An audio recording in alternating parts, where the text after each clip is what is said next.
آپ لوگ رد المختار کا مطالعہ کر رہے ہیں نہیں کر رہے ہیں، کچھ اندازہ نہیں ہو رہا ہے۔ چلیے، بسم اللہ الرحمن الرحیم، نحمده ونصلی ونسلم علی رسول الکریم۔ علامہ علاء الدین حصکفی علیہ الرحمہ تنویر الابصار کی شرح در مختار میں فرماتے ہیں مندوبات کے تذکرے میں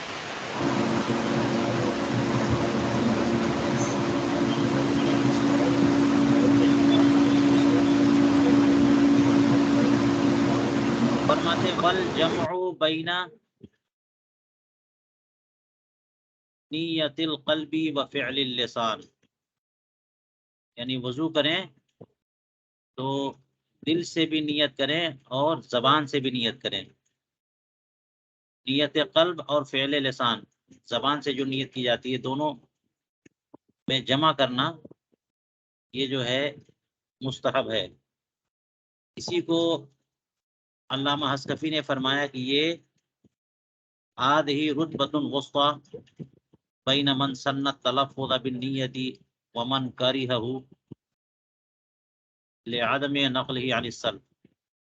کچھ لوگوں نے تو اسے مکروہ قرار دیا ہے نا، زبان سے نیت کرنے کو مکروہ کہہ دیا، کیونکہ حدیث پاک سے منقول نہیں ہے، اسلاف سے منقول نہیں ہے۔ اور کچھ لوگوں نے زبان سے نیت کرنا یعنی تلفظ کو سنت قرار دیا، حالانکہ دلیل نہیں ہے۔ تو دونوں کے درمیان یہ ایک درمیانی جو پوزیشن ہے، اسی کو کہہ رہے ہیں کہ یہ بہت اچھی پوزیشن ہے، کہ جن لوگوں نے اسے مکروہ قرار دیا وہ بھی ٹھیک نہیں ہے، اور جنہوں نے سنت قرار دیا وہ بھی کچھ زیادت ہے۔ اصل بات یہ ہے کہ یہ مستحب ہے، یہ متوسط مرتبہ ہے، هذه رتبۃ وسطی، سنت قرار دینے والوں اور مکروہ قرار دینے والوں کے درمیان کا مرتبہ۔ والتسمیہ، اور بسم اللہ الرحمن الرحیم، بسم اللہ شریف پڑھنا یہ بھی مستحب ہے، لیکن کب؟ عند غسل کل عضو، ہر یعنی شروع میں تسمیہ تو سنت ہے، لیکن ہر عضو پر تسمیہ شریف بسم اللہ شریف پڑھنا یہ مستحب ہے۔ وقضا الممسوح، صرف مغسول پر نہیں، ممسوحات پہ مسح کرتے وقت بھی بسم اللہ شریف یہ پڑھنی مستحب ہے۔ والدعاء بالوارد عنده اے عند کل عضو، ہر عضو دھوتے ہوئے یا مسح کرتے ہوئے جو دعا حدیث پاک میں وارد ہے وہ دعا پڑھنی بھی مستحب ہے۔ وقد رواه ابن ماجہ وغیرہ عنہ علیہ الصلوۃ والسلام من طرق، وہ دعا حضرت ابن حبان اور دیگر محدثین نے رسول کریم علیہ الصلوۃ والسلام سے مختلف طرق اور مختلف اسانید سے روایتیں کی ہیں، حدیث سے ثابت ہیں وہ جی، اگرچہ وہ سند کے اعتبار سے ضعیف ہوں مگر ان کی تخریجات موجود ہیں، جن کو وہابیہ اور غیر مقلدین جو ہے بدعت قرار دے دیتے ہیں۔ ہمارے فقہاء نے ان دعاؤں کو بیان کیا ہے، اور وہ دعا کون سی ہے علامہ شامی بیان کریں گے اپنی رد المختار میں۔ قال محقق الشافعیہ الرملی، شیخ رملی جو ہے یہ فرماتے ہیں کہ یہ جو ابن حبان کی روایت ہے، فضائل اعمال میں اس پر عمل کیا جائے گا، وَيُعْمَلُ بِهِ فِي فضائل الاعمال وَإِنْ أَنْكَرَهُ النَّوَوِي، علامہ ابو زکریا نووی جو ہیں انہوں نے اگرچہ اس کا انکار کیا ہے کہ وہ قابل عمل نہیں ہے، یا اس حدیث پاک کا انکار کیا، انکار کرنے کا مطلب وہ حدیث صحت کے اعتبار سے انکار، کیونکہ صحیح نہیں ہے، وہ ضعیف ہے، مرتبہ صحت پہ ثابت نہیں ہے، تو اسی صحت کا انکار کیا، نہ یہ کہ اس کے کسی طور پر حدیث ہونے یا مروی ہونے سے انکار کیا ہو، یا فضائل اعمال میں وہ قابل عمل ہے اس کا انکار کیا، ایسی بات نہیں ہے۔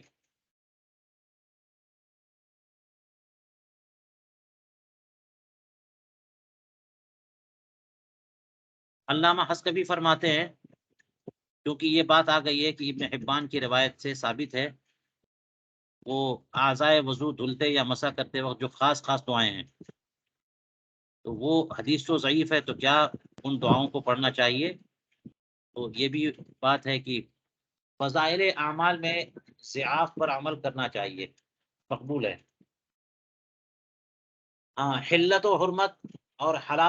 حلت و حرمت اور طہارت و نجاست، اس میں یعنی دربار احکام ضعیف روایتیں مقبول نہیں ہیں، لیکن دربار فضائل ضعیف روایتیں مقبول ہیں۔ تو جو یہ بات مشہور ہے کہ فضیلت کے باب میں ضعیف بھی معتبر ہے، اس پر علامہ حسکفی فرماتے ہیں کہ ضعیف پر جو عمل کیا جاتا ہے فضیلت کے سلسلے میں، اس سے مراد تمام ضعاف نہیں ہے، بلکہ وہ ضعیف جو بہت ہی زیادہ ضعیف نہ ہو، جس میں شدت ضعف نہ ہو۔ اسی کو فرمایا شرط العمل بالحدیث ضعیف عدم و شدت ضعف ہی، ضعیف تو ہے لیکن شدید ضعیف نہیں ہے۔ اور شدید ضعیف نہ ہونے سے مطلب کہ راوی کذاب یا متہم بالکذب نہ ہو۔ اگر کوئی راوی اس میں سے کذاب ہے تو اس روایت کو شدید الضعف کہیں گے، اور وہ فضائل اعمال میں بھی مقبول نہیں ہے۔ کوئی راوی کذاب ہو یا متہم بالکذب ہو، فاسق ہو، تو وہ روایت، اور اگر کثرت طرق سے ثابت ہو تو ہر طریق میں اسی جیسا کوئی بندہ ہو، تو وہ ضعیف کی ضعیف رہے گی اور فضائل اعمال میں بھی مقبول نہیں ہے۔ لیکن یہاں پر ضعیف سے مراد یہ ہے کہ اس میں جو کمی ہے وہ کمی حفظ کے اعتبار سے ہے، ضبط کے اعتبار سے ہے، کیریکٹر اور کردار اور عدالت کے اعتبار سے نہیں ہے۔ سوء حفظ کا شکار ہیں وہ راوی، یادداشت کمزور ہے، عمل کے اعتبار سے، زہد و تقوی کے اعتبار سے وہ قابل قبول ہے۔ تو یہ اگر کمی ہے تو اگر کئی طرق سے وہ روایت آ جاتی ہے تو مرتبہ حسن تک پہنچ جاتی ہے، خوف اس کا کم ہو جاتا ہے، ختم ہو جاتا ہے۔ تو ایک بات تو یہ ہے کہ حدیث ضعیف پر عمل کرنے کی شرط عدم و شدت ضعف ہی، اور دوسرے کیا وَأَن يَدْخُلَ تحت اصل عام، اصل عام کے تحت وہ داخل ہوتی ہو، وَأَن لَا يُعْتَقَدَ سُنِّيَّةُ ذَلِكَ الْحَدِيث، اور تیسری شرط کیا ہے کہ اس حدیث کو سنت ہونے کا عقیدہ نہ رکھے، اس حدیث کا جو مفاد ہے، جو مفہوم ہے، اس کو سنت نہ مانے، کیونکہ سنت کے لیے دلیل چاہیے، حدیث چاہیے، ضعیف روایت سے نہیں۔ تو اسے مانے کہ بہتر ہے، اچھا کام ہے، اور اس طرح وہ کر لے تو عمل کر سکتا ہے، اور کسی اصل عام کے تحت داخل نہ ہو، داخل ہو تب، کسی اصل عام کے تحت داخل نہیں ہو تو مستقل ایک چیز ہو گئی، ایک عمل ہو گیا، ایک حکم ہو گیا، اس کے لیے تو صحیح حدیث چاہیے۔ اور اصل عام کے تحت داخل ہونے کا مطلب یہ ہے کہ مثال کے طور پر یہ کہا جاتا ہے اصل عام ضرر اور ضرار یہ شرع منظور نہیں کرتی، تو اب وہ چیز ضرر والی ہے تو یہ اصل عام ہے، اس سے خود ہی اجتناب کیا جائے گا۔ یا پھر جو ہے تصدق ہے، صدقہ کرنا، یہ ایک نیک عمل ہے، کھانا کھلانا ایک نیک عمل ہے، مدد کرنا ایک نیک عمل ہے، مسلمان کی مدد کریں، یہ اصل عام کے تحت ہے۔ تو اسی مدد کرنے کی کوئی صورت ہو، کھانا کھلانے کی کوئی خاص صورت ہو، کہ جناب کوئی ضعیف روایت آ گئی ہو کہ اس میں یہ ہو کہ فلاں دن اگر کوئی کھانا کھلائے گا یا فلاں روزے دار کو کوئی روزہ تو افطار کرائے گا تو اس میں یہ ثواب ہے، یہ ثواب ہے، تو وہ حدیث نہ آتی تب بھی کھانا کھلانا اور مدد کرنا یہ تو اصلاً درست اور اچھی بات ہے نا، اصل عام کے تحت داخل ہے، تو یہ مفہوم بھی ہو تو اس ضعیف روایت پر عمل کیا جائے گا، کیونکہ وہ ضعیف روایت نہ ہوتی تب بھی اس بات پر عمل کیا جاتا کہ وہ اصل عام کے تحت داخل ہے۔ فرماتے ہیں وَأَمَّا الْمَوْضُوعُ فَلَا يَجُوزُ الْعَمَلُ بِهِ بِحَالٍ، یہ تو ضعیف روایت کا معاملہ ہے، کہ فضائل اعمال میں ضعاف مقبول ہیں، بشرطے کہ ان میں شدت ضعف نہ ہو اور اصل عام کے تحت داخل ہوں اور اس عمل کے سنت ہونے کا اعتقاد نہ ہو۔ رہی وہ روایت جو موضوع ہے، کسی نے وضع کر لیا، گڑھ لیا ہے، تو اس پر تو عمل بالکل درست نہیں ہے۔ اور اس پر عمل درست نہ ہونے کا مطلب یہ ہے کہ اس کو حدیث مان کر کے، رسول کریم علیہ الصلوۃ والسلام کا ارشاد اور قول مان کر کے، کیونکہ سرکار کا قول تو وہ ہے ہی نہیں۔ اس تعلق سے تو وعید بھی آئی بھی ہے کہ کوئی کسی قول کو رسول کریم علیہ السلام کا قول بنا کر پیش کرے تو وہ اپنا ٹھکانہ جہنم بنا لے۔ تو موضوع روایت پر تو موضوع روایت کو تو حدیث کہا ہی نہیں جائے گا اور نہ اس پر عمل کیا جائے گا۔ ہاں، یہ صورت ہو سکتی ہے کہ موضوع روایت میں جو بات ہے وہ بات اگر کسی اصل عام کے تحت آتی ہو تو وہ عمل کرنا درست رہے گا۔ کسی اصل عام کے تحت داخل ہو تو وہ عمل نہ اس وجہ سے کہ وہ اس موضوع روایت کا مفاد ہے، بلکہ اس لیے کہ یہ روایت تو کچھ ہے ہی نہیں۔ ہاں، وہ عمل جو ہے اصل عام کے تحت داخل ہوتا ہے۔ جی، اعلیٰ حضرت نے ان سب کی بڑی تفصیلات کی ہے۔ الحادی کا بھی احکام الدعاء کو پورا رسالہ اعلیٰ حضرت کا، اسے پڑھیے آپ۔ اسی طرح سے تنویر العینین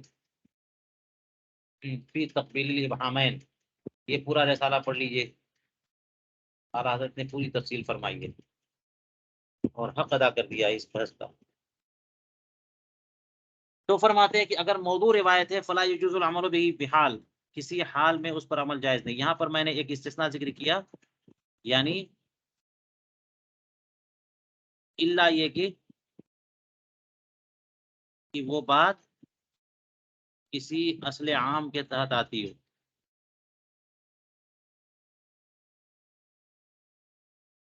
تو عمل پہلے ہی سے جائز تھا، اب بھی عمل جائز رہے گا۔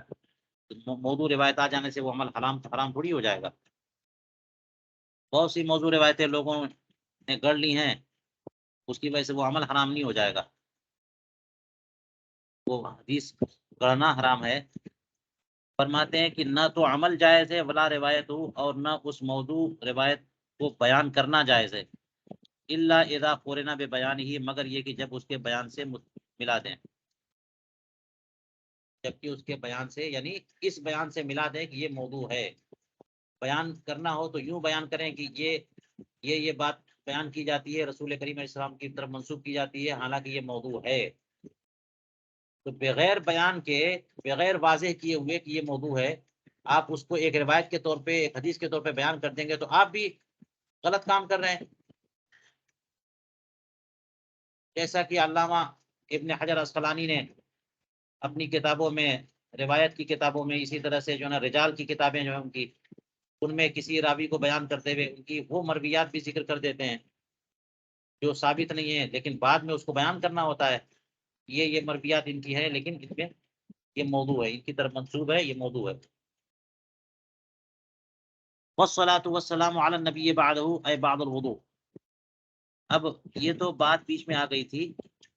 بات چل رہی ہے وضو کے مستحبات کی۔ تو وضو سے فارغ ہونے کے بعد نبی کریم علیہ الصلوۃ والسلام پہ درود پاک پیش کرنا اے بعد الوضو۔ لیکن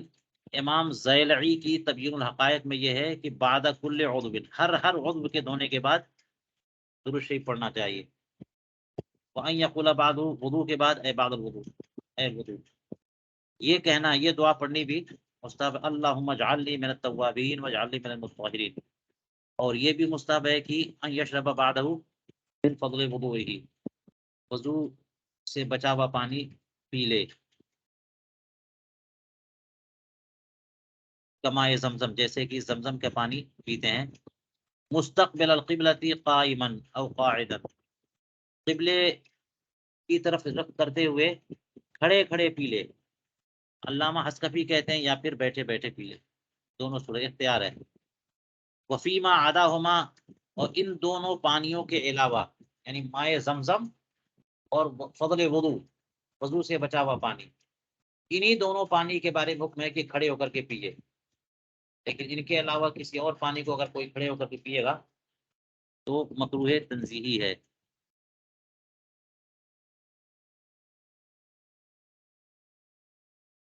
حضرت عبداللہ ابن عمر رضی اللہ تعالیٰ عنہما کی روایت ہے، کنا نأکل علی عہد النبی صلی اللہ علیہ وسلم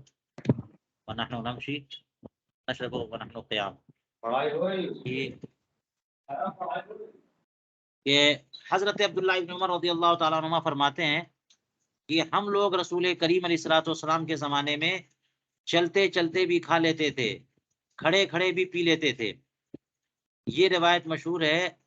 اور یہ روایت کس لیے بیان کی گئی؟ یہ مطلب نہیں ہے کہ یہ طریقہ بتا رہے ہیں کہ ہم لوگ کھڑے کھڑے کھا لیتے، کھڑے کھڑے پی لیتے، چلتے چلتے کھا لیتے پی لیتے، طریقہ نہیں، بلکہ یہ ہے کہ یہ بتانا ہے کہ کبھی کسی وجہ سے ایسا ہوتا تو ہو جاتا، اس میں حرج محسوس نہیں کرتے تھے۔ سفر کے دوران یا کیچڑ وہاں پر ہے، بیٹھنے کی جگہ نہیں ہے، تو کھڑے کھڑے کھا لیا،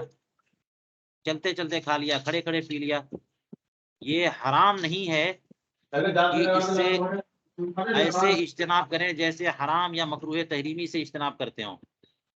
یہ میں تشریح جو کر رہا ہوں، یہ حضرت علامہ حسکفی نے جو یہ حدیث پاک یہاں بیان کی، حضرت عبداللہ بن عمر کا عمل بیان کیا یا ان کا قول بیان کیا، یہ کس لیے بیان کیا، یہ ہماری تشریح ذہن میں رکھیں تو سمجھ میں آ جائے گا کہ کس لیے بیان کیا۔ کیونکہ یہاں تو اس سے ممانعت بیان کر رہے ہیں نا، علامہ حسکفی جو ہے یہ ممانعت بیان کر رہے ہیں کہ وضو کا باقی مادہ پانی اور مائع زمزم، یہی دو پانی ہیں جو کھڑے ہو کے پی سکتے ہیں، اور ان کے علاوہ کوئی اور پانی کھڑے ہو کے پینا مکروہ ہے، مکروہ تنزیہ، منع بتا رہے ہیں۔ تو جب منع بتا رہے ہیں تو پھر یہ روایت کیسے آ گئی کہ حضرت عبداللہ بن عمر کہتے ہیں ہم لوگ ایسا کر لیتے تھے؟ یہی بتانے کے لیے کہ یہ حرام نہیں ہے، یہ بتانے کے لیے کہ یہ مکروہ تحریمی نہیں ہے،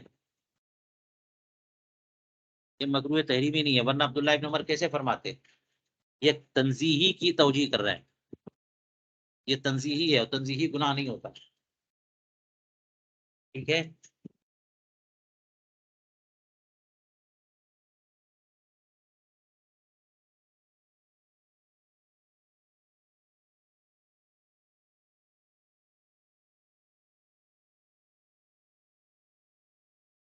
ورخص للمسافر شربہ ماشین، ہاں مسافر کے لیے چلتے چلتے اگر کھاتا پیتا ہے تو اس کی اجازت ہے، رخصت ہے، کیونکہ مسافر کی حالت ایسی ہوتی ہے نا، منزل ہے کہ نہیں، بھوک اور پیاس کبھی بھی لگ سکتی ہے، اور اترنا جانور سے یہ مشکل ہے، سواری روک دینا، قافلے کو روک دینا، یہ ایک مشکل کام ہے کہ اس سے سفر جتنی جلدی کٹتا ہے۔ سفر میں بہت ساری چیزیں جائز ہو جاتی ہیں جو قیام حالت اقامت میں اس کی اجازت نہیں ہوتی، تو مسافر کو چلنے پھرنے کے دوران چلتے ہوئے یا کھڑے کھڑے کھانے پینے کی اجازت ہے، یہ رخصت بیان کیا۔ اور ہو سکتا ہے کہ عبداللہ ابن عمر رضی اللہ تعالیٰ عنہ کی جو روایت ہے وہ اسی پر محمول ہو۔ یہیں تک ہم روکتے ہیں، اب چلیے رد المعتاد۔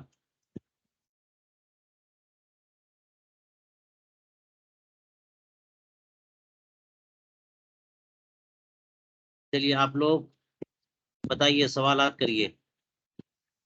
والجمع بین نیت القلب وفعل اللسان هذه رتبة وسطى، قولوا هذه،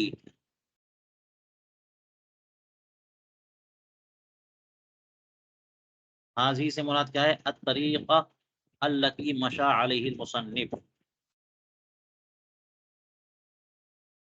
حيث جعل التلفظ بالنیت مندوبا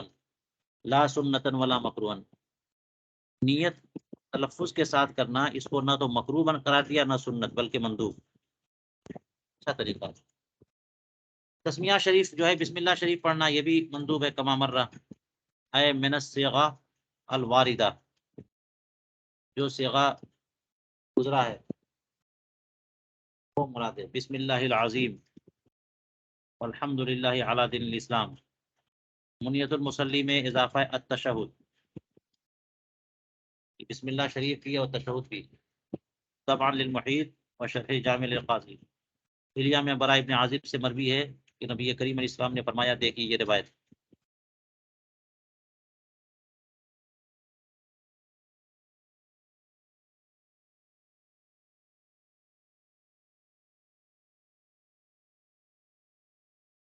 ہر عضو دھوتے وقت تسمیہ شریف اور تشہد بھی اور دعا بھی، اور دعا کا ذکر آگے آ رہا ہے۔ تو یہاں پہ روایت حضرت براء بن عازب کی پیش کر رہے کہ نبی کریم علیہ السلام نے فرمایا ما من عبد یقول حین یتوضأ بسم اللہ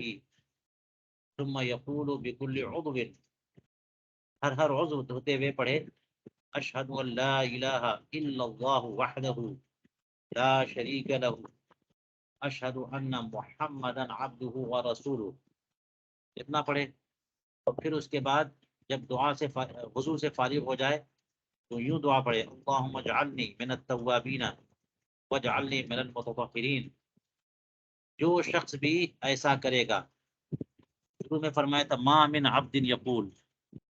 جو شخص بھی وضو کرتے ہوئے ایسے یا اتنے اعمال کرے، الا فتحت، ما نافیہ ہوگا تو اللہ استثناء کر کے قصر کا فائدہ ہوگا کہ کوئی بھی ایسا نہیں کرے گا مگر اس کے لیے جنت کے 8 دروازے کھول دیے جائیں گے، جس دروازے سے چاہے داخل ہو۔ اب وضو تو کر چکا، وضو سے فارغ ہوتے ہی 2 رکعتیں پڑھ لے، فَإِنْ قَامَ مِنْ وَقْتِ ذَلِكَ، اسی وقت اٹھے اور 2 رکعتیں پڑھ لے، اس میں تلاوت بھی کرے اور ہوش و حواس سے وَيَعْلَمُ مَا يَقُولُ، جو کچھ وہ پڑھ رہا ہے وہ جانے بھی، یعنی ہوش و حواس میں تلاوت کر۔ ان فطل من صلاته كيوم ولدته امه، تو نماز سے فارغ ہوتے ہی فارغ ہوگا، اس طرح سے فارغ ہوگا جیسے اس دن وہ تھا کہ اس کی والدہ نے اس کو جنا تھا، یعنی بالکل بے گناہ، بالکل بے گناہ، تو سارے گناہ اس کے جھڑ جائیں گے۔ ثم يقال له استانف العمل، اور پھر اس سے کہا جائے گا کہ عمل پھر کرو، گناہوں سے پاک ہو چکا اور اب کہا جا رہا ہے کہ اب نیک عمل ہے، اب نماز پڑھو۔ تو کتنی اچھی نماز ہوگی، یہ مجرم کی حیثیت سے نہیں ہے، بے گناہ ہو چکا ہے اور اب نماز پڑھے گا۔ رواه الحافظ المستغفر وقال حدیث حسن، فرمایا کہ جو دعا حدیث پاک میں وارد ہے وہ دعا پڑھنی بھی مستحب، فیقول بعد التسمیہ عند المضمضہ، اب وہ دعائیں بتا رہے ہیں وضو کے وقت، اللہم اعنی علی تلاوت القرآن وذکرک وشکرک وحسن عبادت، ناک استنشاق کرتے ہوئے اللہم ارحنی رائحۃ الجنہ ولا ترحنی رائحۃ النار، چہرہ دھوتے ہوئے اللہم بیض وجہی یوم تبیض وجوہ وتسود وجوہ، اے اللہ جس دن کچھ چہرے گورے سفید اور کچھ چہرے کالے ہوں گے اس دن میرا چہرہ روشن رکھنا۔ وعند غسل یدہ الیمنی، داہنا ہاتھ دھوتے ہوئے اللہم اعطنی کتابی بیمینی وحاسبنی حسابا یسیرا، بایاں ہاتھ دھوتے ہوئے اللہم لا تعطنی کتابی بشمالی ولا من وراء ظہری، سر کا مسح کرتے ہوئے اللہم اظلنی تحت عرشک یوم لا ظل الا ظل عرشک الا ظل عرشک، اور اپنے کانوں کے مسح کے وقت اللہم اجعلنی من الذین یستمعون القول فیتبعون احسنہ، گردن کا مسح کرتے ہوئے اللہم اعتق رقبتی من النار، داہنا پاؤں دھوتے ہوئے اللہم ثبت قدمی علی الصراط یوم تزل الاقدام، بایاں پاؤں دھوتے ہوئے اللہم اجعل ذنبی مغفورا وسعی مشکورا وتجارتی لن تبور، ایسی تجارت میری بنا دے جو کبھی تب ضائع نہ ہو، ہلاک نہ ہو۔ یہ دعائیں جیسا کہ امداد الفتاح میں اور درر غرر میں اور جگہوں پر، کچھ اور بھی روایتیں ہیں جن کو حلیہ میں ذکر کیا اور دیگر کتابوں میں ویسے آتی، انہ یصلی علی النبی صلی اللہ علیہ وسلم بعد غسل کل عضو، ہر عضو دھوتے ہوئے درود پاک بھی پڑھنا ہے۔ تو اس طرح سے جتنے بھی اذکار ہیں عند کل عضو، جتنے بھی اذکار وارد ہیں مختلف کتابوں میں، چاہے حلیہ میں ہو، چاہے امداد میں ہو، درر میں ہو، منیت المصلی میں ہو، سب ملا جلا کر ہیں کیا، وہ سارے اذکار ملا کر کے ان کو دیکھیں گے تو بسم اللہ شریف ہے اور کلمہ شہادت ہے، دعا ہے اور رسول کریم اسلام پر درود پاک ہے، یہ 4 چیزیں ہیں۔ قال صاحب الہدایہ فی مختارات النوازل، مختارات النوازل ان کی کتاب ہے، فرماتے ہیں صاحب ہدایہ اس کتاب میں وَيُسَمِّي عِنْدَ غَسْلِ كُلِّ عُضْوٍ، ہر عضو دھوتے ہوئے تو تسمیہ شریف پڑھنا ہے. او یدعو، یا دعائے معصور پڑھنی ہے، یا کلمہ شہادت کا ورد کرنا ہے، یا نبی کریم علیہ السلام پہ درود پاک پیش کرنا. یہ او ہے ہر جگہ. مجھے لگتا ہے کہ ان چار میں سے کوئی ایک کرنا ہے، اور اوپر آپ نے پڑھ لیا، بلکہ ایک روایت بھی گزری ہے اس میں چار میں سے ایک نہیں، چاروں کا تذکرہ. یہ دیکھ لیجیے آپ، چاروں کا تذکرہ ہے. بسم اللہ شریف بھی ہے، تشہود بھی ہے، اور دعا بھی ہے نا، اور اس کے بعد وہ حدیث پاک ہے، اس میں درود پاک بھی ہے. تو یہ والی روایت ملا لیں،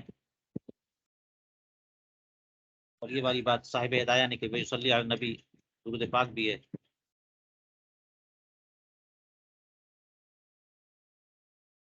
یہ چاروں چیزیں ہیں، لیکن صاحب ہدایہ نے مختارات میں تو یہ او کہہ دیا ہے،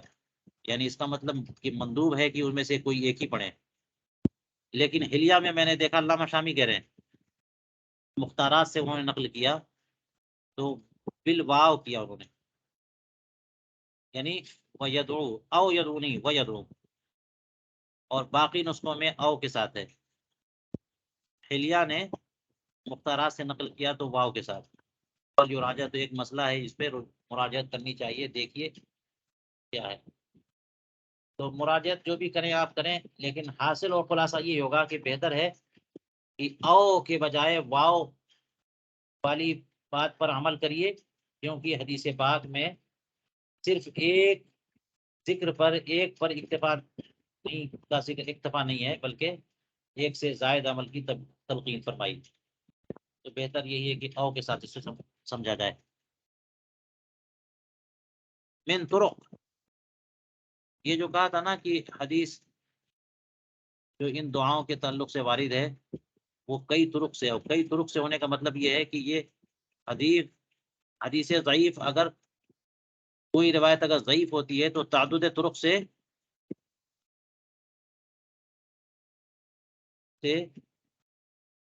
حسن ہو جاتی ہے، حسن لغیری. من طرق کہنے کا فائدہ یہی ہے، من طرق، کہ اب وہ ضعیف نہیں ہے. اے یقوی بعضها بعضا، یعنی بعض کو قوت دے گی تو مرتبہ حسن تک پہنچ جائیں گی. اقول، یہ ساری باتیں پیش کرنے کے بعد علامہ شامی اپنی کیا بات کرتے ہیں؟ فرماتے ہیں لیکن هذا اذا كان ضعفه لسوء حفظ الراوی، یہ جو بات فرمائی ہے کہ ایک روایت جو ہے وہ ضعیف ہے اور تعدد طرق سے وہ حسن بن گئی، یہ تب ہے جبکہ اس روایت کا ضعف جو ہے راوی کے سوء حفظ کی وجہ سے ہے. لسوء حفظ الراوی، اس کے حافظے میں کمی ہے، لیکن خود عدالت اور کردار میں اس کے اندر کوئی کمی نہیں ہے، صدوق بھی ہیں، امین بھی ہیں. یا پھر وجہ ارسال کی، انہوں راوی نے ارسال کر دیا، اپنے اوپر والے شیخ کا ذکر ہی نہیں کیا، ڈائریکٹ رسول کریم علیہ السلام کا ذکر کر دیا. یا پھر تدلیس کی ہو، کہیں بیان کرتے ہو کہیں بیان نہیں کرتے ہو، اس طرح سے روایت کرتے ہو کہ پتہ ہی نہیں چلے کہ وہ شیخ سے انہوں نے سنا ہے کہ نہیں سنا ہے. اور جہالت حال، یا پھر راوی کی حالت معلوم ہی نہ ہو. یہ سب جو چیزیں ہیں، ان سب وجوہ سے اگر ضعف ہے تو تعدد طرق سے اس ضعف کی تلافی ہو جاتی ہے، اس ضعف کی تلافی تعدد طرق سے ہو جاتی ہے، اور یہ روایت مرتبہ حسن تک پہنچ جاتی ہے. لیکن اگر کسی روایت کا ضعف جو ہے فسق راوی کی وجہ سے، اما لو کانا لفسق راوی او کس بھی،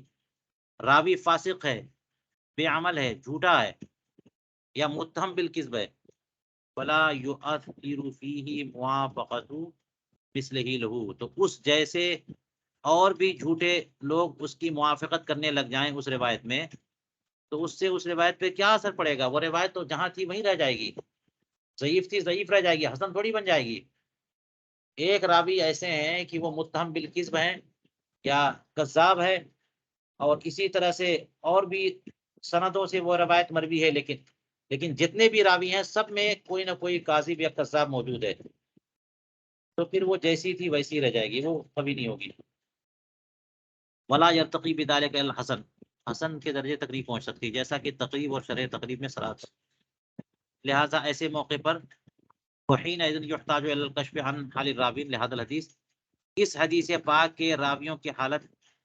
کی تحقیق کرنے کی ضرورت ہے۔ یہ جو حدیث پاک ہے، یہ جو روایت ہے کہ فلاں عضو دھوتے ہوئے یہ دعا پڑھے، فلاں عضو دھوتے ہوئے یہ دعا پڑھے، اس کے جتنے روات ہیں ان کی حالت کی تفتیش کرنی چاہیے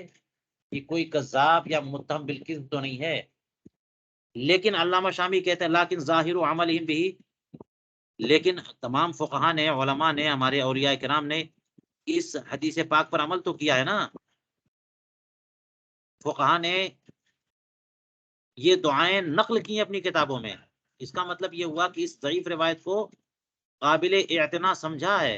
اعتبار کیا ہے، اس پر عمل کیا ہے۔ اولیاء کرام عمل کرتے ہیں، علماء عمل کرتے ہیں، فقہاء عمل کرتے ہیں، تو ظاہر عمل جو ان کا ہے، اس سے پتہ چلا کہ یہ روایت قسم اخیر سے نہیں ہے، یعنی ان ضعاف سے نہیں ہے کہ جن کے راوی کاذب یا متہم بالکذب ہوں یا فاسق ہوں، بلکہ یہ ان روایتوں سے ہے، ان ضعاف سے ہے کہ جن کے راوی سوء حفظ کا شکار ہے، یا ارسال یا تدلیس کا مسئلہ ہے، اس کمی کی وجہ سے وہ روایت ضعیف ہو گئی ہے۔ قول فیعمل به اے بهذا الحدیث، اور علامہ رملی کا یہ عبارت جیسا کہ شرح بلالیہ میں ہے، وہ کیا، العمل بالحدیث ضعیف، حدیث ضعیف پر عمل کیا جائے گا اگر شدید ضعیف نہ ہو تو۔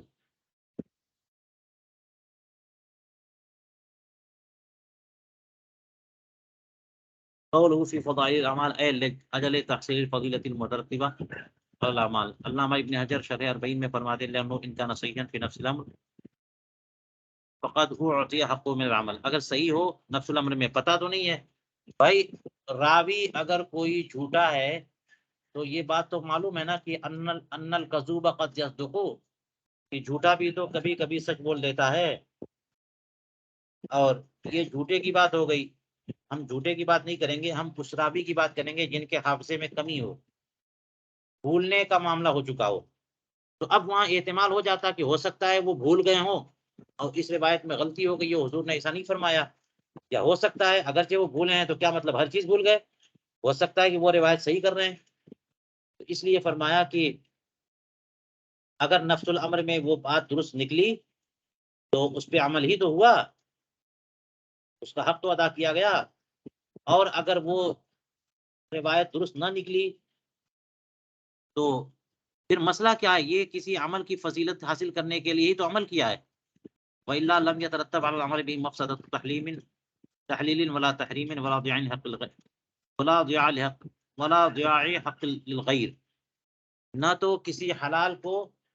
حرام کرنا، نہ کسی حرام کو حلال کرنا، ایسا کوئی مفسدہ اور خرابی اس میں نہیں ہے، اور نہ کسی غیر کے حق کو ضائع کرنے کا مفسدہ اس میں ہے، کیونکہ جہاں پر کسی کی علت و حرمت اور نجاست و طہارت کا مسئلہ ہوتا ہے، کسی کا حق کسی کو دینا ہوتا ہے، کسی کے سے حق کا مطالبہ ہوتا ہے، تو وہاں قوی دلائل چاہیے ہوتے ہیں، ضعیف پر عمل نہیں ہوتا۔ ایک حدیث ضعیف میں یہ بھی ہے، من بالغہ عنی ثواب عمل وعملہ حصل له اجرہ وان لم اکن قلتہ، جسے بھی کسی ایسے عمل،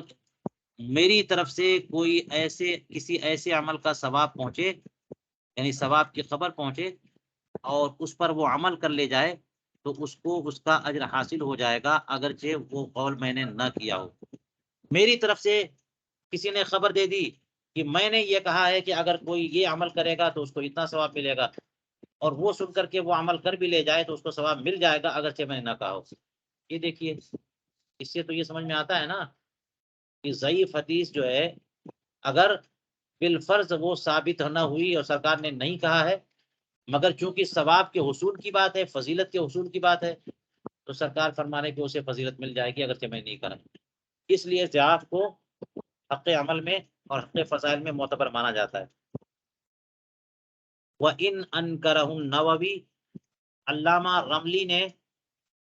جو ہے نا اس کو یعنی علامہ امام نووی کے انکار کو اس پر محمول کیا ہے من جہت الصحتی، یہ نہیں کہ اس پر عمل ہی نہیں کیا جائے، یا اگر عمل کرنے سے منع بھی کیا ہے تو صحت کی جہت سے۔ قال اما باعتبار ورودہ من الطرق المتقدمہ، وہ گزرے ہوئے طرق جن کا ذکر گزرا ان طرق سے اس کے ورود کی جہاں تک بات ہے، لم یثبت عنده ذلك، ایک روایت کوئی تھی اور اس روایت میں کوئی ضعیف راوی تھے اور وہ روایت ان کو پہنچی تو انہوں نے منع کر دیا، یہ روایت بس ایک موجود ہے اور یہ بھی ضعیف ہے تو اس پر عمل نہیں کر سکتے۔ لیکن جو دیگر طرق ہے جن کی بنیاد پر وہ ضعیف روایت جو ہے نا مرتبہ حسن تک پہنچی، وہ طرق ان تک نہیں پہنچے، اور شاید یہ وجہ ہو کہ لم یثبت عنده ذلك، وہ چیز ثابت نہ ہو یا پھر انہیں مستحضر نہ ہو، اس لیے انہوں نے انکار کر دیا۔ ورنہ ایسا نہیں ہے کہ امام نووی اتنے جلیل القدر عالم شافعی عالم دین ہیں، وہ یہ کہتے ہیں کہ جناب ضعیف روایت پر بالکل عمل نہیں ہوگا، ایسا نہیں ہے، فضائل میں اس پر عمل ہوتا ہے۔ فائدہ،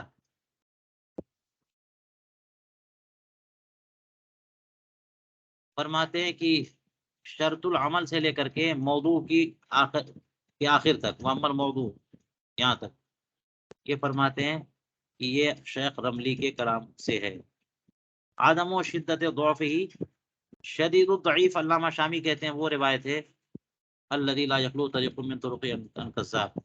اس کے جتنے بھی طرق موجود ہوں ان میں سے کوئی طریق کذاب سے فارغ نہ ہو، ہر طریق میں کوئی نہ کوئی کذاب موجود ہے یا متہم بالکذب موجود ہے، اس لیے اس کا سرے سے اس پر عمل نہیں کریں گے۔ قال هو ابن حجر، اب یہاں پر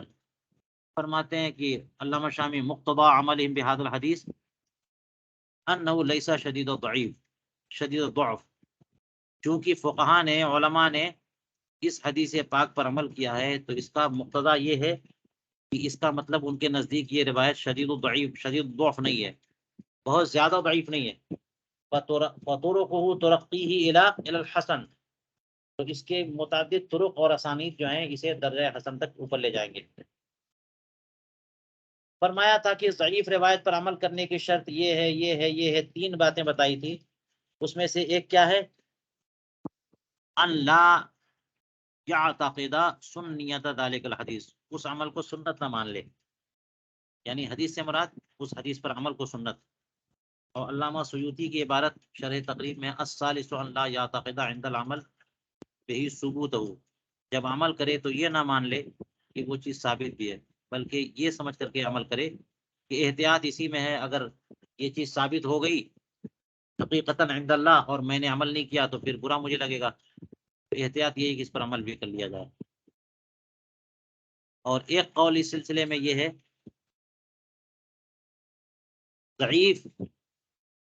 روایتوں پر عمل کے تعلق سے لا یجوز العمل به مطلقاً جائز نہیں، اور تیسرا قول ہے کہ مطلقاً جائز ہے۔ یہ دیکھ لیے دونوں میں کتنا جو ہے وہ تشدد ہے، ایک گروہ ایسا ہے جو مطلقاً جائز کہہ رہا ہے ضعیف روایتوں پر،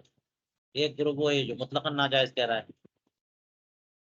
کہ وہابیہ دیوبندیہ ایسے ہی ہوتے ہیں۔ وَأَمَّا الْمَوْضُوعُ أَيْ الْمَكْذُوبُ عَلَى رسول اللہ صلی اللہ علیہ وسلم، جو بات جھوٹ گڑی گئی ہو سرکار کے اوپر، یہ تو اجماعاً حرام ہے نا، بلکہ بعض نے تو فرمایا انہ کفر، کیونکہ رسول کریم علیہ السلام نے فرمایا کہ من کذب علی متعمدا فلیتبوأ مقعدہ من النار، یہ دیکھیں من قال علی ما لم اقل فلیتبوأ مقعدہ من النار، بحال کسی حال میں موضوع پر عمل جائز نہیں ہے، یعنی اگرچہ فضائل اعمال ہی میں کیوں نہ ہو۔ علامہ طحاوی نے فرمایا ای حیث کان مخالفا لقواعد الشریعہ، اگر قواعد شریعہ کے مخالف ہیں تو، اور اگر اصل عام میں داخل ہیں قواعد کے موافق ہیں تو اس پر عمل سے کوئی منع نہیں کر سکتا، وہ تو موضوع روایت ہے، لیکن وہ موضوع روایت اس بارے میں آ گئی ہے، اس کا مطلب یہ نہیں کہ وہ عمل منع ہو گیا اگر اصل عام کے تحت ہے۔ لا لجعلہ حدیثا، اس لیے نہیں، تب بھی عمل اس پر ہو سکتا ہے مگر اس لیے نہیں کہ وہ حدیث ہے، بل دخول تحت الاصل العام، اصل عام کے تحت داخل ہونے کی وجہ سے۔ اس کی مثالیں وہی میں نے بتائی تھی کہ جیسے 40واں عرس اور نیاز فاتحہ اور یہ ساری چیزیں ہم لوگ کرتے ہیں، تو وہابیہ دیوبندیہ پیچھے پڑ جاتے ہیں، یہ کیوں کرتے ہو، سرکار کے زمانے میں کہاں تھا، صحابہ کے زمانے میں، اجماع مجتہدین کے زمانے میں کہاں تھا یہ سب؟ تو اس کا جواب یہ ہے کہ اصل عام ہے نا، یہ صدقہ کرنے کا حکم اللہ تعالیٰ نے دیا ہے، بہت آیتیں ہیں، رسول کریم علیہ السلام نے صدقے کی فضیلتیں بیان کی، ایصال ثواب ہمارے نزدیک ثابت ہے، یہ اس کی مختلف صورتیں ہیں، الگ سے دلیل دینے کی ضرورت نہیں ہے۔ تعمل موضوع روایت کو تو بیان کرنا بھی منع ہے، الا اذا قرنا، یعنی وہ حدیث جو مروی ہے اس کے بیان کے ساتھ، کون سا بیان، اس کے وضع کا بیان، لیکن رہی ضعیف روایت تو اس کو اس کی روایت کر سکتے ہیں، بیان کر سکتے ہیں بغیر ذوف کے بیان کے، لیکن اذا اردت روایت ہو بغیر اسناد فلا تقل، لیکن ضعیف روایت بغیر ذوف بیان کیے ہوئے آپ بیان کر سکتے ہیں، اس کا مطلب یہ نہیں ہے کہ آپ اس قول کو رسول کریم علیہ السلام سے صحیح اور ثابت مان لیں، اس میں دونوں احتمال ہیں، اس لیے احتیاط کیا ہے، فلا تقل قال رسول اللہ صلی اللہ علیہ وسلم، یوں جملہ نہ کہو کہ سرکار نے، ہو سکتا ہے کہ وہ حدیث نہ ہو تو پھر آپ کیسے کہہ سکتے کہ سرکار نے فرمایا، وما اشبہہ، اور اس جیسا کوئی مشابہ جملہ اس میں صراحتاً اس قول کی نسبت سرکار کی طرف ہو، بصیغہ جزم یہ نہ کہے، بل قل رویہ قضا، بلکہ یوں کہنا چاہیے کہ یوں ضعیف روایت میں یوں بھی مروی ہے، یوں روایت کی گئی ہے، وبلغنا کذا او ورد او جاء او نقل عنہ او نقل عنہ وما اشبہ من صيغ التمریض، من صيغ التمریض، تمریض کے صیغے، تضعیف کے صیغے، یوں ہی جس روایت کی صحت و ضعف میں شک ہو وہاں پر بھی سرکار صلی اللہ علیہ وسلم کی طرف وہ قول اصلاً اور نصاً منسوب نہ کر دے، بلکہ اسی انداز میں کہے کہ ہمیں خبر پہنچی ہے، ایسا کہا گیا ہے، یوں۔